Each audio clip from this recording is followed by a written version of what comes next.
सबसे पहले खबरों में बात करेंगे देश के उपराष्ट्रपति जगदीप धनखड़ की। 3 दिवसीय प्रवास पर आज पूर्वाहा नैनीताल पहुंचे उपराष्ट्रपति जगदीप धनखड़ ने कहा कि 50 वर्ष पहले इसी दिन विश्व का सबसे पुराना, सबसे बड़ा और अब सबसे जीवंत लोकतंत्र एक गंभीर संकट से गुजरा। यह संकट अप्रत्याशित था, जैसे कि लोकतंत्र को नष्ट कर देने वाला एक भूकंप। यह था आपातकाल को थोपना।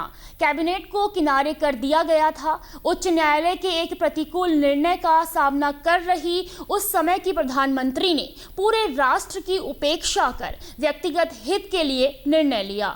यह हमारे लोकतंत्र का सबसे अंधकारमय काल था। कुमाऊं विश्वविद्यालय नैनीताल के स्वर्ण जयंती समारोह में बतौर मुख्य अतिथि छात्रों और संकाय सदस्यों को संबोधित करते हुए उपराष्ट्रपति ने कहा कि 1,40,000 लोगों को जेलों में डाल दिया गया। उन्हें न्याय प्रणाली तक कोई पहुंच नहीं मिली। वे अपने मौलिक अधिकारों की रक्षा नहीं कर सके। श्री धनखड़ ने कहा कि युवाओं को इस पर चिंतन करना चाहिए। युवाओं को जागरूक बनाना जरूरी है। इस मौके पर परिसर आधारित शिक्षा की भूमिका पर जोर देते हुए उपराष्ट्रपति ने कहा कि शैक्षणिक संस्थान केवल डिग्रियां या प्रमाण पत्र प्राप्त करने के स्थान नहीं है, अन्यथा वर्चुअल लर्निंग और परिसर आधारित लर्निंग में अंतर क्यों होता। उन्होंने कहा कि पिछले 50 वर्षों में आपके पास बड़ी संख्या में पूर्व छात्र हैं। किसी संस्थान के पूर्व छात्र उसके लिए अत्यंत महत्वपूर्ण घटक होते हैं। कई विकसित देशों के संस्थानों के पास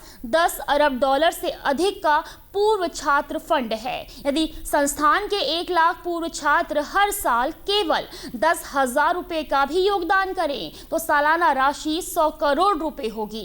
कार्यक्रम में उपस्थित राज्यपाल गुरमीत सिंह ने कहा कि भारत एक युवा देश है और इसकी 65% जनसंख्या 35 वर्ष से कम आयु की है। इस जनसांख्यिकी लाभ को तभी सार्थक बनाया जा सकता है जब युवाओं को गुणवत्तापूर्ण शिक्षा, रोजगार परक कौशल, उद्यमशीलता और सामाजिक चेतना से युक्त किया जाए। उन्होंने कहा कि कुमाऊं विश्वविद्यालय को स्थानीय आवश्यकताओं को ध्यान में रखते हुए वैश्विक क्षितिज की ओर अग्रसर होना चाहिए। कार्यक्रम से पूर्व उपराष्ट्रपति ने परिसर में पौधे भी रोपे।